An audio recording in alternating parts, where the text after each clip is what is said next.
Hello mga brothers and sisters. Nandito po ako ngayon sa bahay po ng isang brother po natin. Bagong member po siya ng SFC.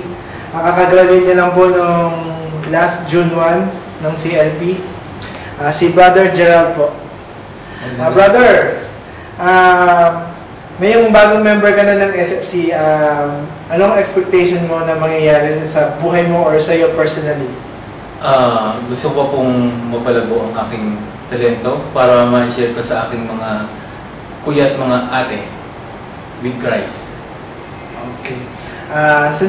Brother, alam mo ba yung darating natin na Qatar National Conference? Ay, oo nga po kuya, nabalita ko nga po yun. Okay, any expectation na dito sa event na to? Kasi medyo malaking event to para sa SFC. Oo nga po, balita ko nga po. Sobrang saya nito kaya nagpa-register na nga din po ako. Very good. Nag-register ka na pala.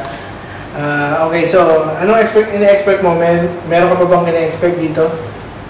Sobrang saya, sobrang pakikipag-banding sa mga ate at mga kuya at maliwanagan at the same time.